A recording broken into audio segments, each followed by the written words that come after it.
muhtaramin wal muhtaramat, ikhwanu fillah, sidang jamaah salat subuh yang insyaallah dirahmati dan dimuliakan oleh Allah Subhanahu wa taala. Pada subuh kali ini kita melanjutkan kajian kita. Kemarin subuh berkaitan dengan sedekah dan juga adanya peristiwa yang dialami oleh Sayyidina Ali karramallahu wajhah. Sebenarnya kenapa sedekah ini memiliki kedudukan yang tinggi dari ibadah-ibadah yang kita lakukan? Karena memang ibadah itu sebenarnya terbagi dua. Pokok dasar ibadah juga itu terbagi. Makanya ada yang kita sebut ibadah wajib, ada yang kita sebut ibadah sunnah. Kenapa ada wajib, ada sunnah? Itu sebenarnya permintaannya memang Rasulullah secara khusus. Jadi keistimewaan kita ini karena kita umat terakhir, itu ada beberapa amalan yang memang sebenarnya amalannya nabi-nabi terdahulu. Jadi itu yang diminta langsung oleh Rasulullah. Kenapa Rasulullah itu sebenarnya bisa memberi syafaat Bapak Ibu sekalian, tidak dengan nabi yang lain? Karena memang satu-satunya nabi yang diberi otoritas ibadah itu cuma Rasulullah. Makanya Rasulullah itu bisa memberi syafaat karena dua alasan. Yang pertama sholat tahajud. Makanya sholat tahajud itu diwajibkan di sisi Rasulullah, dan itulah jalur syafaat yang utama. Yang kedua adalah jalur ibadah itu dibagi dua oleh Allah. Ada yang disebut dengan ibadah sunnah, ada yang disebut dengan ibadah fardu. Kalau ibadah fardu ini sebenarnya adalah jalurnya adalah rahmat. Kalau ibadah sunnah itu jalurnya adalah syafaat. Nah, kalau nabi yang lalu itu tidak ada, Nabi Ibrahim tidak ada. Kalau perintah Allah ya perintah Allah. Kesama dengan Nabi Musa, kali perintah Allah tidak ada dalam ini untuk Nabi Musa yang punya tanggung jawab, tidak. Tapi kalau kita umat Islam itu ada. Khusus Rasulullah itu disebut ibadah sunnah. Kenapa? Karena itu permintaannya Nabi. Permintaannya memang Rasulullah kepada Allah. Termasuk ada beberapa amalan itu, termasuk puasa. Kan ada puasa Daud.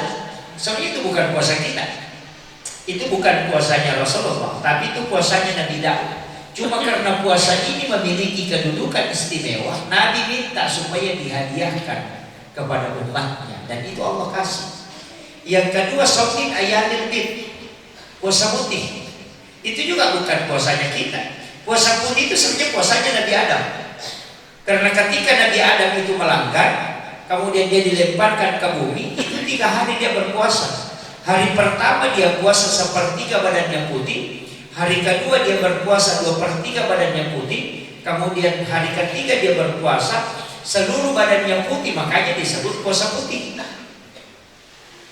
Jadi itu puasa karena Rasulullah melihat bahwa puasa ini istimewa, makanya dia minta, ya Allah berikan juga puasa ini untuk umatku. Makanya Rasulullah mengatakan, siapa yang berpuasa 3 hari setiap bulannya, maka itu sama kalau dia berpuasa 1 bulan penuh. Nah, itu 13, 14, 15. Jadi kita hanya hitung pertengahan bulan. Makanya disebut shaum min ayyamil bid. Itu puasanya sebenarnya Nabi Adam. Itu bukan puasa kita. Sama dengan malam Lailatul Qadar di bulan Ramadan. Sebenarnya malam Lailatul Qadar itu hadiah. Yang awalnya sebenarnya itu dari Nabi Syafur. Ya, jadi ada nabi itu namanya Syafur. Kalau orang barat bikin film itu dia pakai gelang Samsung. Biasa kalau orang dulu itu pasti tahu filmnya. Yang anak sekarang cuma film iping-iping yang dia tahu itu. Kalau itu ada Samsung itu. Samsung itu sebenarnya nabi. Cuma dia pakai nama Samsung. Sebenarnya kan Nabi Syafur. Itu nabi yang tidak punya pengikut. Jadi tidak ada anak buahnya. Sendiri saja berperang. Dia berjihad itu 1000 tahun. Di siang harinya dia puasa. Jadi selama 1000 tahun dia puasa. Dan di malam harinya tidak pernah tidur, hanya beribadah kepada Allah. Tapi kalau siang hari dia berperang. Itu menggunakan rahang unta. Diriwayatkan mengatakan rahang keledai.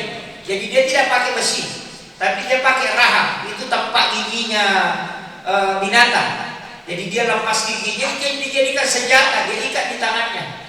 Kemudian itulah dia pakai untuk berperang sampai jutaan orang yang dia bunuh. Itu karena jihad. Nabi mengatakan ini orang istimewa betul. Di siangnya dia berpuasa, di malamnya dia beribadah, dan di siangnya dia berjihad. Kemudian Nabi mengatakan, bisakah kau menghadiahkan ya Rabb juga pahala seperti itu dan bahkan bisa mengalahkan itu? Maka Allah hadiahkan malam Lailatul Qadar. Jadi itu sebenarnya hadiah itu malam Lailatul Qadar itu karena permintaan Nabi karena melihat ibadahnya Nabi Syakun. Jadi memang ibadah-ibadah kita itu kan sebenarnya ibadah-ibadah khususnya. Makanya saya begini, untuk masuk surga kan dua jalurnya Pak. Kalau masuk surga, yang pertama jalur rahmat, pamasya dalam orang Bugis. Yang kedua syafaat. Jalur rahmat inilah itu ibadah wajib. Makanya hampir dipastikan ibadah wajib itu tidak disebut pahalanya. Hampir dipastikan. Walaupun nanti ada beberapa yang disebut puasa wajib itu tidak disebut pahalanya. Kemudian sholat fardu 5 waktu. Kalau kita cari di hadis, siapa yang melaksanakan sholat duhur pahalanya begini? Tidak. Siapa yang melaksanakan sholat subuh pahalanya? Itu tidak disebut sebagaimana ibadah sunnah. Ketika ibadah sunnah raka'atanil fajr khairun minad dunya wa ma fiha. 2 rakaat sholat sunnah fajar itu lebih mulia daripada dunia dan isinya. Man sholat rakaat qabla wa ba'da dhuhri wa qad ahramul jasadi lanira. Itu disebutkan semua. Kan begitu. Jadi itu ibadah sunnah. Kalau fardu tidak. Kenapa tidak disebutkan? Karena jalur rahmat itu tidak menyebut pahala. Dia otoritas mutlak Allah. Kalau syafaat, itu jalurnya Nabi. Nah syafaat ini kan terbagi. Pertama syafaatnya Rasulullah, yang kedua ada syafaat Al-Quran, yang ketiga ada syafaat ulama, kemudian yang keempat ada syafaat anak perempuan.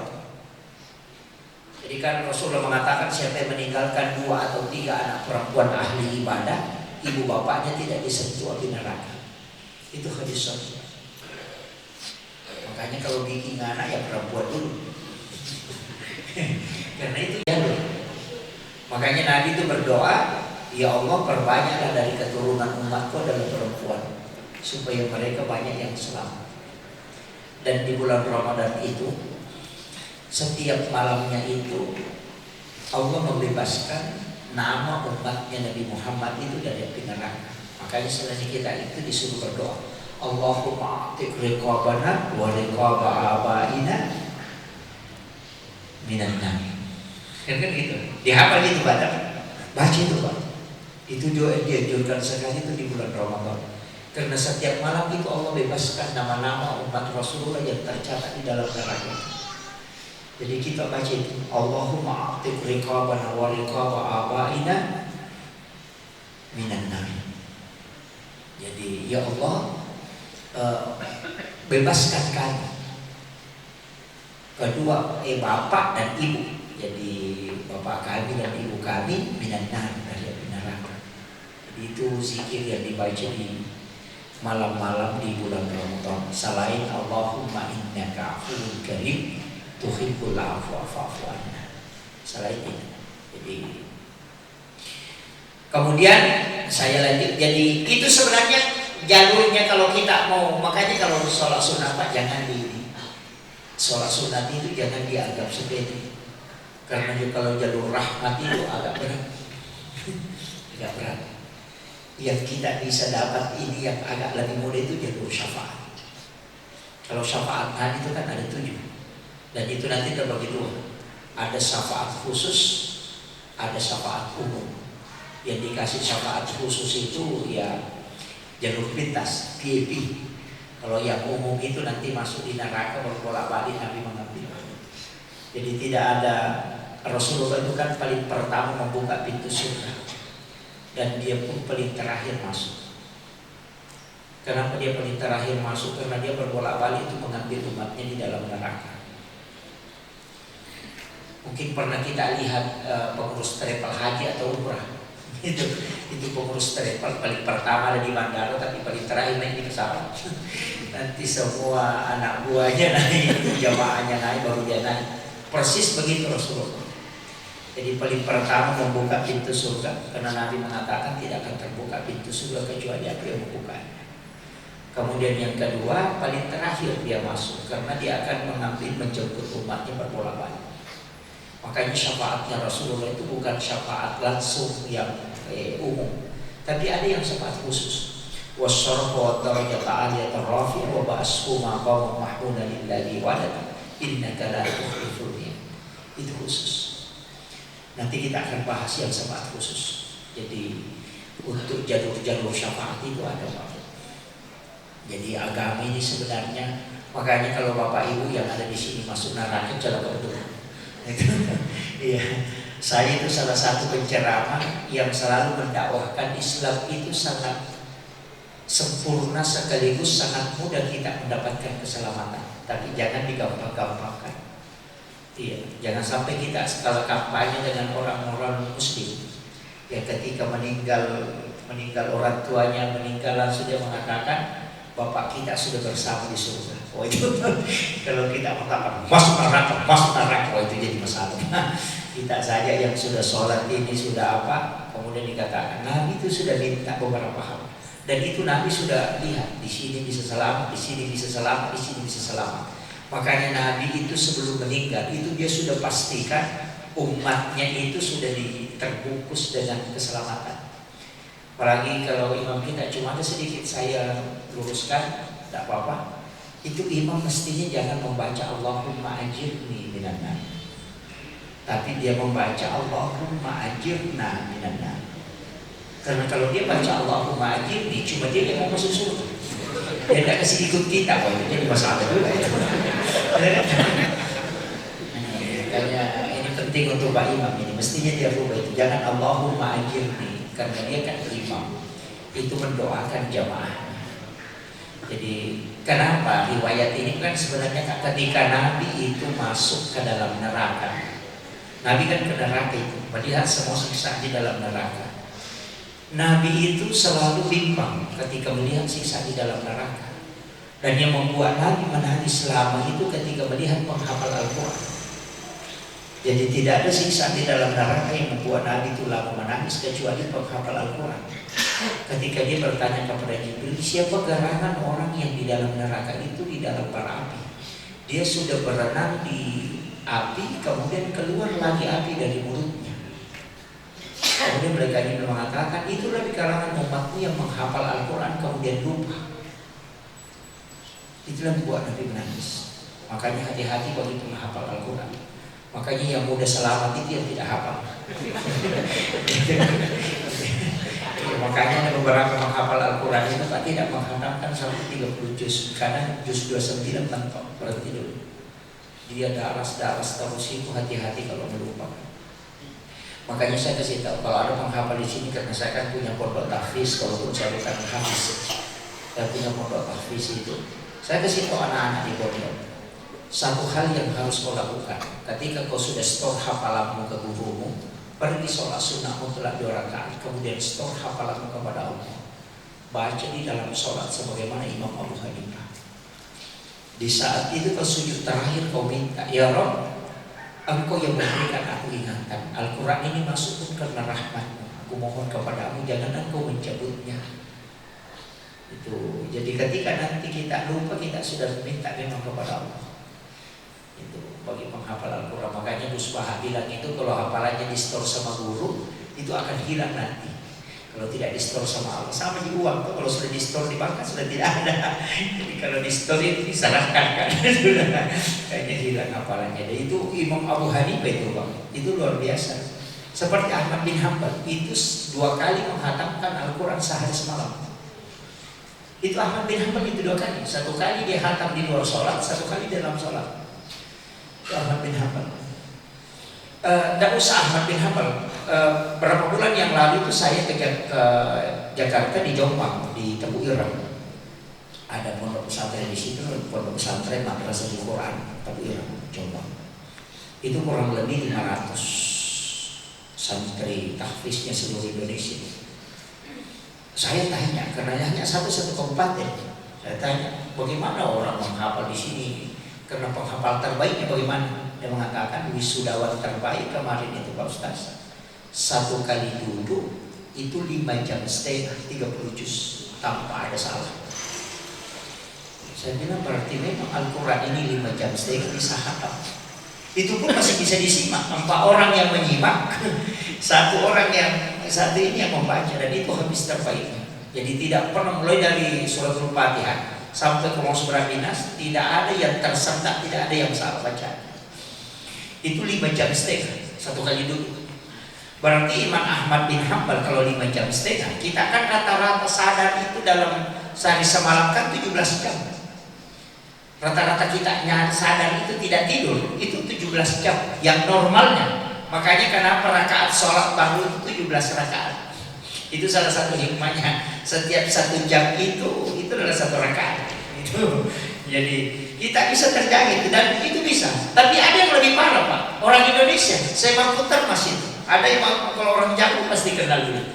Semak putar mas, itu semak putar mas antara maghrib isya itu khatam Quran 1 kali.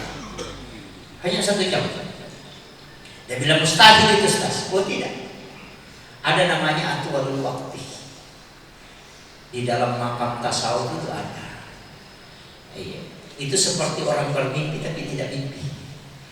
Nah, orang mimpi itu Pak bisa bolak-balik ke Jakarta, padahal tidurnya cuma 10 menit. Gitu. Nah, itu disebut atwalul waqti. Itu ada di kan.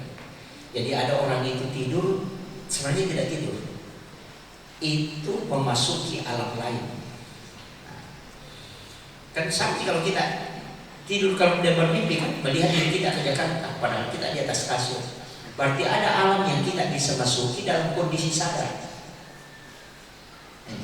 Kalau itu dibuka, oh itu luar biasa. Makanya sebenarnya kuncinya itu sudah nampak sekarang dengan video call kan. Kalau kita video call kan kita bisa berada di situ. Ada suara, ada gambar, tapi kok cuma layar, tidak ada kabel. Dari mana itu masuk? Padahal itu hanya besi. Apa yang dipakai sehingga bisa masuk ke situ? Tidak bisa ganti dengan saluran lain, padahal sama-sama bendanya. Tapi orangnya bisa berganti. Itu karena dia pakai sensor energi. Nah, energi paling tinggi itu adalah kalbu.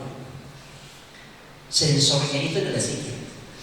Makanya ulama pakai itu, tapi saya tidak buka itu bukan urusan kita gitu. Kalau dibuka itu nanti pusing. Ya. Itu makam-makam para wali kan ke situ. Kalau kita ini kayak saya ini hanya khutbah, bukan. Saya pun bukan ulama, hanya khutbah. Khutbah itu hanya penyampai. Kalau ulama itu ada makamnya. Ya. Kalau wali itu lebih tinggi. Kemudian ini saya akan buka sedikit rahasia dibalik ibadah. Kenapa semua ibadah itu, kalau kita bahasakan begini, dirahasiakan, kan? Dirahasiakan. Semua ibadah itu dirahasiakan. Tapi yang paling pokok sebenarnya dari ibadah yang kita lakukan, apakah ibadah itu diterima atau tidak? Yang tanggung jawab kita kan cuma satu. Ada ulama katakan 2, lakukan dan usahakan sah. Itu tuh tugas kita. Lakukan, usahakan sah. Untuk diterimanya urusan Allah. Tapi kalau orang tasawuf tidak. Justru diterimanya itu kok bisa rasa. Jangan katakan sholat orang yang khusyuk itu, yang menikmat betul itu diterima. Itu belum tentu. Bisa khusyuk Pak tapi tidak diterima. Kenapa? Karena pakaian yang dia pakai itu dari hal yang haram. Uang korupsi dia belikan pakaian. Mungkin dia khusyuk bacaannya bagus, tapi makanan yang dia makan dari makanan yang haram. Karena dia mengatakan, man akal al-haram lan tuqbalu sholata wa du'a 40 yawman maniyah. Siapa yang makan makanan haram 40 hari 40 malam, sholat dan doanya tertolak. Ada orang Pak sholatnya biasa-biasa, tidak bisa khusyuk kayaknya, tidak bisa kayak selalu semua menyelesaikan sholatnya, tapi dia terhindar dari makanan haram, pakaiannya terjaga dan hanya mensahkan sholatnya, maka Allah terima sholatnya karena dia bersih menghadap kepada Allah. Makanya hati-hati. Makanya itu kalau ada baju caleg jangan dulu dipakai sholat. Tapi tidak ada jadi ngomong jadi, ya, tidak ada jadi ngomong ya bagi-bagi satu begitu. Tidak ada ya. Itu hindari dulu. Iya. Bayangkan Ibrahim bin Adham. Ya, Ibrahim bin Adham itu berjalan kaki ke Masjidil Haram untuk menunaikan ibadah. Tiba di pelataran Masjidil Haram, ada penjual kurma itu orang tua. Dia singgah beli kurmanya. Tapi di saat dimasukkan ke dalam tempat kurma itu, ada satu biji kurma itu jatuh di atas tempat itu, tidak masuk ke dalam kantongnya itu Ibrahim bin Adham. Jadi Ibrahim bin Adham menganggap itu kurma yang dia beli itu termasuk kurma yang satu biji. Kemudian dia makan lagi. Dia tidak kasih masuk, dia makan. Setelah dia makan, baru dia ambil kantong itu kemudian jalan kaki menuju ke Madinah, dan itu 1 bulan baru sampai. Tiba di Masjid Nabawi, dia melaksanakan sholat. Ini Ibrahim bin Adham adalah seorang sufi besar. Melaksanakan sholat. Setelah sholat dia tertidur. Kemudian dia mendengarkan malaikat itu bicara. Dia itu yang Ibrahim bin Adham, yang orang yang doanya mustajabah. Malaikat yang satunya mengatakan benar, tapi itu dulu. Sekarang dia doanya tidak diterima oleh Allah selama 40 hari 40 malam karena dia memakan kurma haram 1 biji. Langsung bangun itu Ibrahim kaget. Di mana saya memakan makanan haram?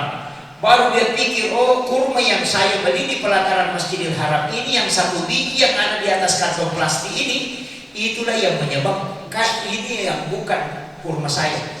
Dia jalan kaki pulang itu. Jadi dia tidak hanya sholat sunat, jalan kaki pulang. 1 bulan lagi baru sampai. Sampai di Masjidil Haram, dia cari itu, ternyata sudah tidak ada. Ada anak muda menjual itu di dekat, kemudian dia tanyakan 2 bulan yang lalu, karena 1 bulan dia berjalan berangkat, 1 bulan berjalan kembali. 2 bulan yang lalu ada orang tua menjual di sini. Kemana dia? Dia mengatakan sudah meninggal. Dia adalah orang tua. Dia mengatakan saya punya utang kepadanya. Nah, apa utangmu? Saya mau makan kurmanya tanpa hak itu 1 biji. Dia mengatakan, oh kalau itu tidak masalah, saya sudah halalkan. Ibrahim bin Adham itu sujud syukur. Tapi disuruh bangkit, bangkit dulu. Saya yang halalkan, tapi saya punya 9 saudara. Coba cari saudara saya, ini alamatnya, kau pergi minta kehalalannya. Dan Ibrahim bin Adham itu berkeliling sampai 2 bulan untuk mencari saudaranya itu, meminta kehalalan 1 biji kurma itu. Dan itu ada kisah yang lain, ketika ada seseorang yang dikasih makan daging unta oleh sahabatnya, kemudian pulang ke rumahnya, lewat di kebun kurmanya orang, kemudian ada daging kurma, daging unta terselip di giginya. Dia selalu tarik pakai kuku, tidak bisa lepas, sehingga dia singgah mengambil di pelepah kurma di kebun yang dia lewati, kemudian dia tusukkan giginya. Itu disebut oleh Rasulullah 500 tahun tertunda masuk ke dalam surga karena meminta kehalalan di pelepah kurma yang dia tusukkan ke giginya. Jadi bahayanya Pak. Bagaimana dengan kita? Lazatnya orang dimakan saja masuk ke pasar. Iya. Makanya saya kasih ada kalimat kita di tasawuf itu, ini dari mursyid kami. Apa kata beliau? Ini perlu dipegang dan ini yang saya pegang. Beliau mengatakan begini, sebesar apapun dosa yang kau lakukan, sebesar apapun maksiat yang kau lakukan, ketika Allah mengukur engkau dengan rahmatnya, maka pasti kau selamat. Tapi sekecil apapun dosa yang kau lakukan, ketika Allah mengukur engkau dengan keadilannya, engkau pasti jadi.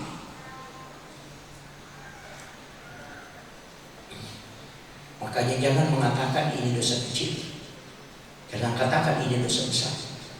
Sebesar apapun kesalahan kita, ketika Allah memandang kita dengan rahmat, itu pasti kita selamat. Tapi ketika kita melakukan dosa sekecil apapun, ketika Allah memandang kita dengan keadilannya, maka pasti kita akan diadili. Itu tadi. Makanya hati-hati kalau masuk pasar, itu barang yang kita mau coba itu tidak boleh kita ambil dari pikir begitu. Misalnya kita masuk penjual langsa, bisa dicoba Pak. Kalau dia mengatakan bisa, jangan ambil. Itu tidak boleh. Kecuali jualannya itu dia pisahkan yang dicoba dengan yang tidak yang dia jual. Misalnya ada dia pisahkan sedikit, bilang ini untuk dicoba, kalau ini untuk dijual. Biasanya kalau kita singgah di penjual roti itu kalau naik mobil, kan ada di situ tehnya yang memang dan rotinya memang disiapkan untuk dimakan, dicoba. Itu boleh diambil, kita boleh mengambil sendiri. Tapi kalau yang tidak dipisahkan, itu juga yang dia jual dan di situ juga kita disuruh mencoba, itu tidak boleh kita ambil. Tapi kita meletakkan tangan, nanti dia yang kasih, itu baru halal. Itu hukum fikih. Makumur berarti tidak mencoba. Jadi kan jadi masalah kan? Jadi kalau dia pisahkan. Jadi misalnya ada gundukan besar di sini langsatnya, itu yang dia jual. Kemudian dia pisahkan kecil mungkin 2 liter, itu memang untuk dicoba. Itu boleh kita mengambil sendiri. Karena memang itu dipisahkan untuk dicoba.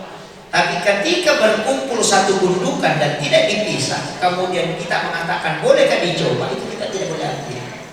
Mesti kita yang meletakkan tangan, nanti dia yang kasih, itu baru halal. Nih, jadi akan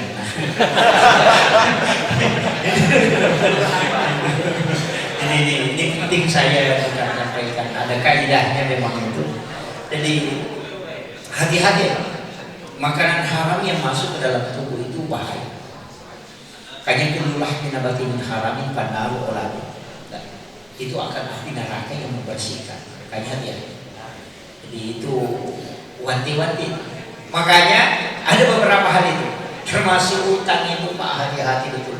Termasuk ibu-ibu. Kadang-kala kalau tetangganya bikin acara, kasih menikah anaknya atau bikin syukuran, tiba-tiba dia ambil sate kemudian pakai piring, satenya sudah habis, piringnya tidak kembali, masih ada di rumah.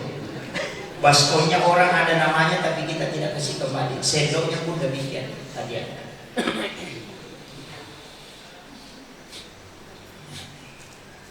Kenapa Rasulullah melarang kita memakamkan jenazah yang ada utangnya kecuali dia menagih? Karena Nabi mengatakan lebih baik dia menunggu daripada dia tersiksa. Bayangkan kalau di padang mahsyar, hitung-hitungannya sederhana gitu. Kenapa Nabi jangan dulu makamkan? Kenapa?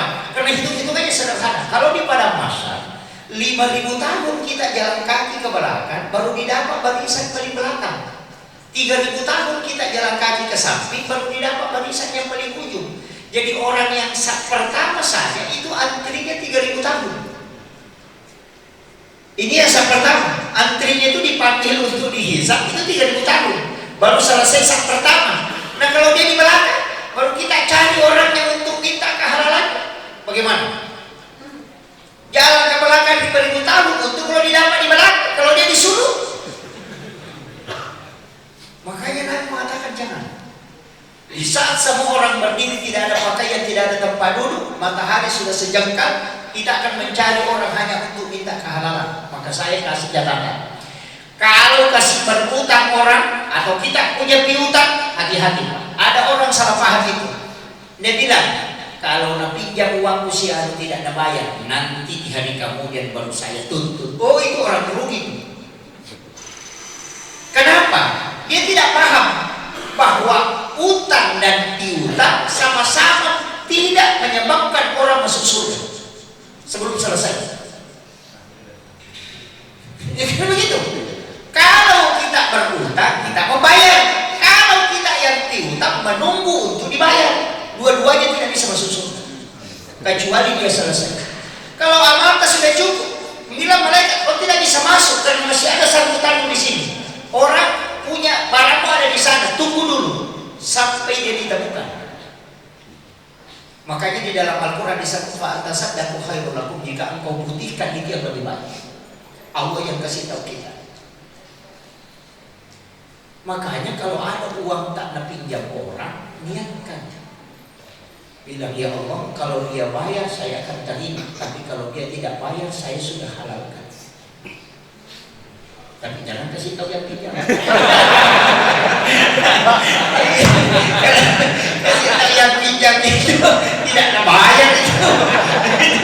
Makanya utang piutang itu mestinya ada wasiat.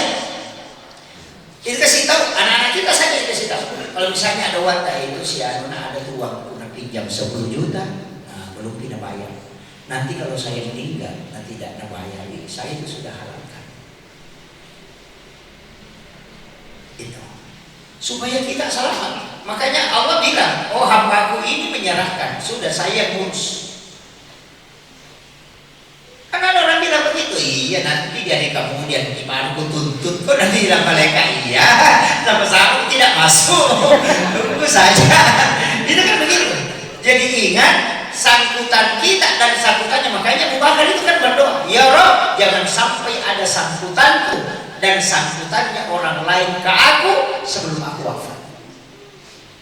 Itu yang diminta. Saya punya pimpinan pondok itu dulu, Pak Andri Ta'almam Sukara.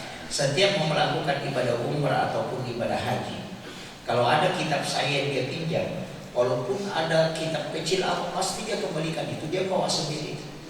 Biasa saya kasih tahu, Pak Kiai simpan saja. Dia bilang tidak. Saya takut kalau saya meninggal di sana, tidak ada waktu untuk mengembalikan kitab. Karena kita kan anggap biasa. Kita pinjam apa banyak tidak dikasih kembali lah, simpan di situ tidak tahu tidak pakai. Padahal umur ini kan kita tidak tahu. Yang paling banyak itu ibu-ibu.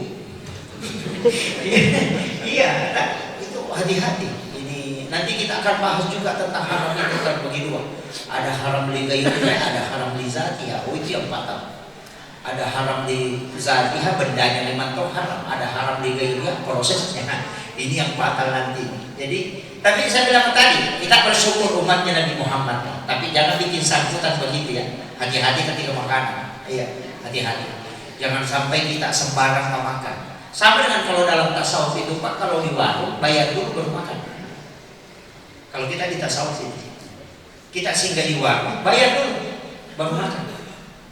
Karena kalau kau makan dulu baru bayar, tidak ada bedanya. Kau ambil mangganya tetanggamu, nanti kau sudah makan baru mau minta. Kan gitu. Kemudian ketika tiba-tiba kau makan tersendak makanan kemudian meninggal, berarti kau makan makanan haram terakhir. Karena kalau belum bayar, itu fatal itu. Jangan biasakan perut kita dimasuki makanan yang tidak jelas. Itu akan membutakan mata hati. Kadang kita akan tusuk gigi baru tanya berapa mas, dengan gitu. Iya. Padahal KFC itu kan dia punya, tapi KFC itu mesti bayar dulu baru makan. Orang Yahudi itu pakai kaidah tasawuf, kita yang orang Islam tidak pakai. Dengan gitu. Ini penting saya sampaikan. Makanya di tasawuf itu nanti kan terbagi. Kalau fikih itu ya santai aja Pak. Kalau tasawuf itu sudah diperiksa betul itu. Kan ada 4 itu, an-nadhafa, at-tuhur, at-tasqiyah, as-sakar. Oh, diperiksa semua ini. Biar kau cuci berasmu 10 kali, kalau kau tidak bayar zakatnya tetap kotor. Tetap kotor. Biar kau pakai sabun bersihkan itu, tapi kalau dia tidak keluar zakat, maka dia tidak akan bersih. Ketika kau makan itu tak dihukumi haram. Itu pakar. Jadi ini, jadi nanti periksa. Makanya apakah sholat kita diterima? Tapi saya belum masuk ke situ. Nanti 10 Ramadan terakhir supaya kita tidak loyo. Nanti loyo, waduh kalau begitu tidak ada sholat diterima. Ini masalah. Pusing nanti, waduh tidak ada. Karena kita ngaji fikih itu semangat, tapi ketika ngaji tasawuf itu mulai, waduh ternyata. Iya. Makanya seandainya Allah memeriksa sholat kita itu seperti pakalan mobil. Kita tahu pakalan mobil. Itu pakalan mobil, kalau mau beli mobil Pak, semua dicacat.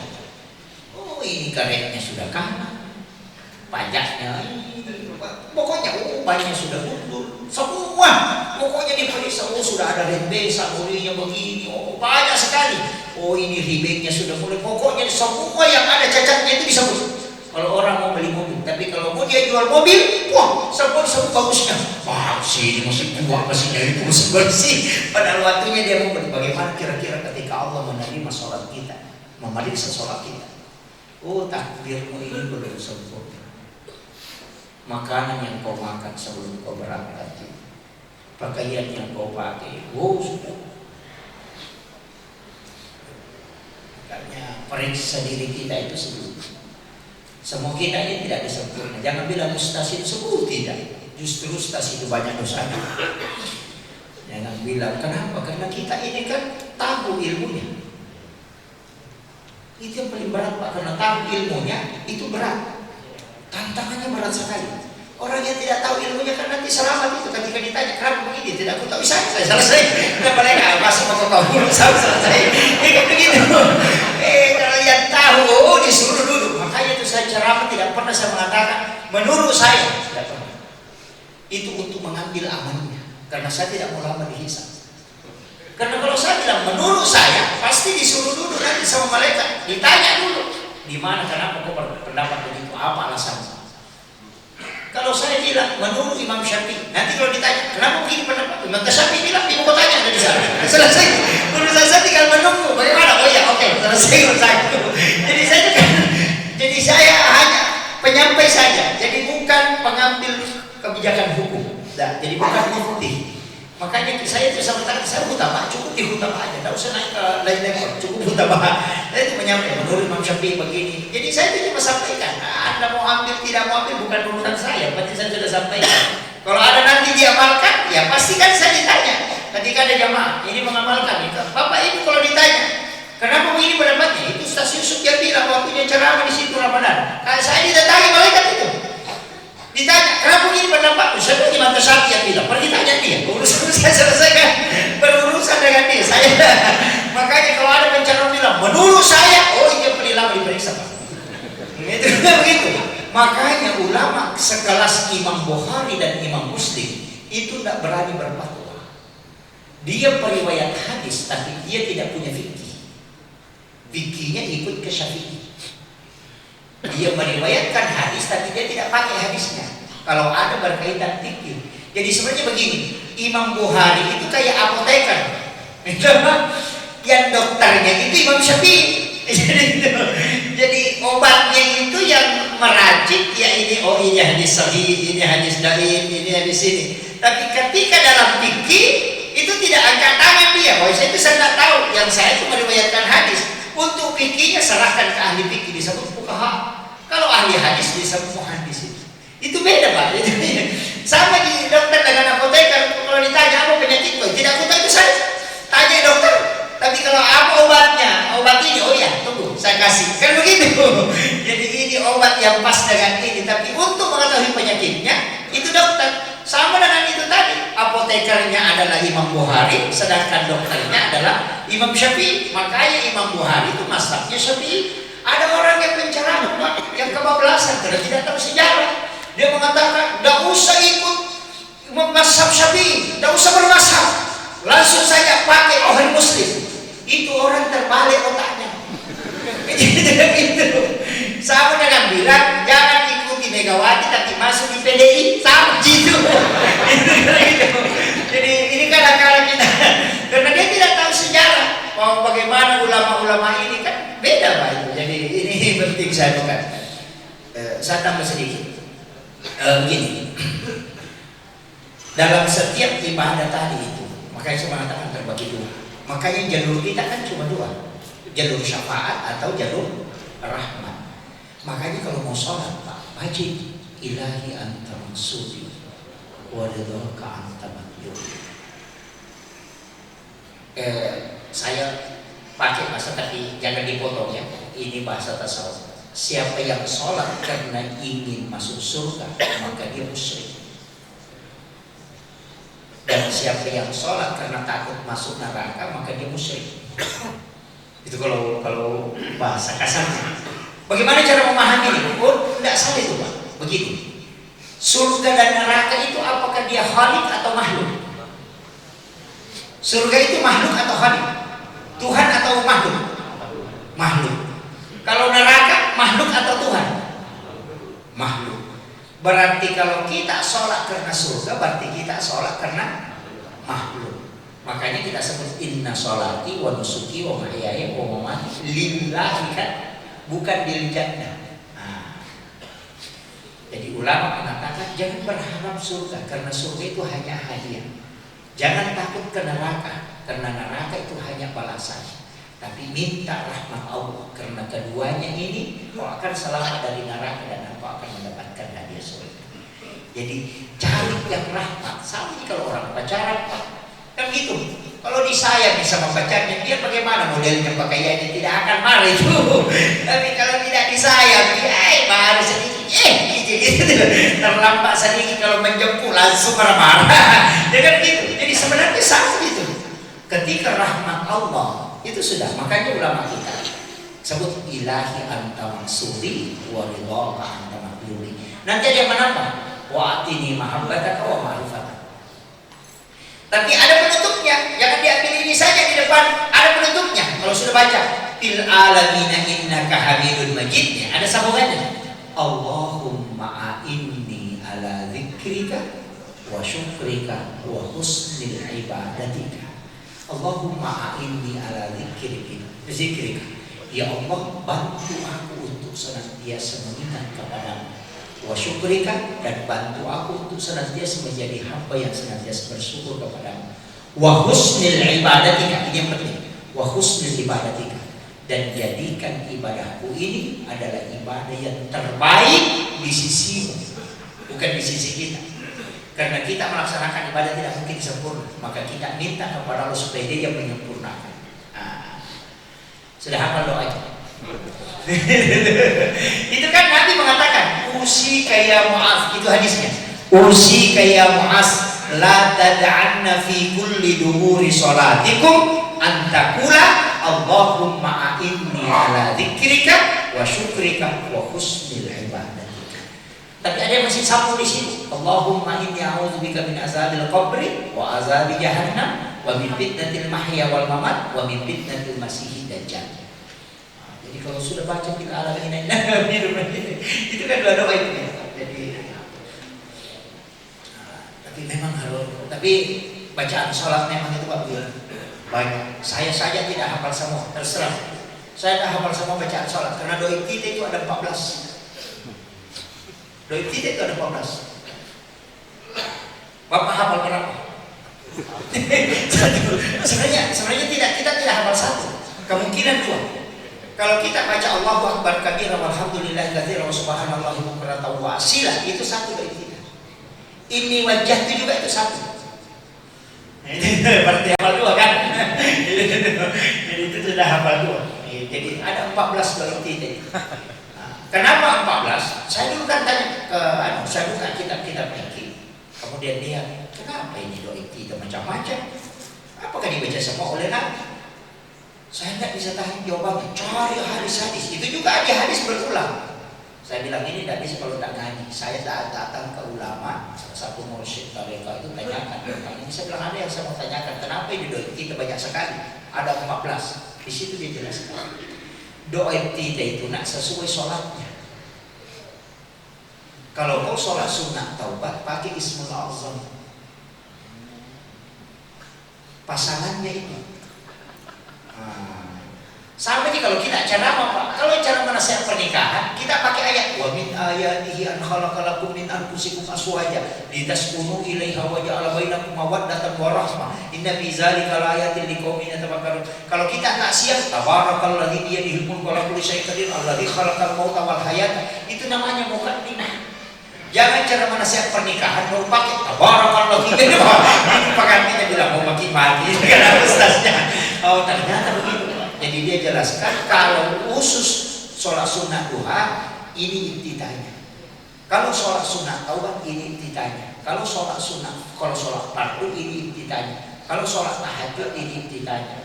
Itu ada pasangan-pasangan. Saya bilang wah tidak dihafal semua itu. Tidak usah yang dihafal saja, tidak dihafal satu pun tidak masalah karena itu sunnah.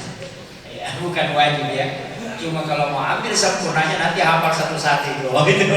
Itu berat Pak ya. Saya saja nggak hafal semua. Itu Jadi kita makanya kadang kenapa dikoneksi-koneksi, oh ini pasangan sama tidak baca surah, jangan sembarang juga ambil surah. Makanya kita tadi kan sholat sunnah ini, sholat sunnah sebelum subuh itu ada khusus surah yang tidak bisa baca. Alam Nasrah rakaat pertama, alam Tarakain rakaat kedua. Itu tidak akan kena penyakit tulang. Orang yang biasa sakit-sakit, lututnya sakit-sakit, punggungnya itu hilang. Itu obat tulang. Alam Nasrah itu alam Tarakain. Yang kedua, rakaat pertama baca alam Nasrah, rakaat kedua baca Li'ilafi Quraisy. Itu ada di kitab Imam Ghazali. Tidak akan ada musuhnya yang bisa mencelakainya. Kalau ada pejabat yang biasa jabatannya kayak camat, itu kan banyak yang mau menempati itu jabatan, padahal itu jabatan cuma satu. Kadang-kadang ada orang iri apa, amalkan itu. Imam Ghazali mengatakan tidak ada musuhnya yang bisa mencelakainya. Itu alam Nasrah rakaat pertama, Li'ilafi Quraisy rakaat kedua. Ada di dalam kitab Hasinatul Asrar, siapa yang membaca Al-Kafirun 1 kali pada rakaat pertama, surah Al-Ikhlas 3 kali pada rakaat kedua, itu sama kalau dia bersedekah emas seperti bumi besarnya. Itulah hadis yang mengatakan raka'atan al-fajri khairun minad dunya wa ma fiha. Jadi mana yang mau dipakai? Makanya saya pakai, kalau saya pakai semua, itu kan guru kami mengajarkan pakai semua. Rakaat pertama baca alam Nasrah, baru qul ya ayyuhal kafirun. Nanti rakaat kedua baca alam tara kaifa Li'ilafi Quraisy, baru surah Ikhlas 3 kali supaya kau dapat semua. Jadi itu namanya wirid sholat sunnah subuh. Ya, saya kira ini yang penting saya sampaikan.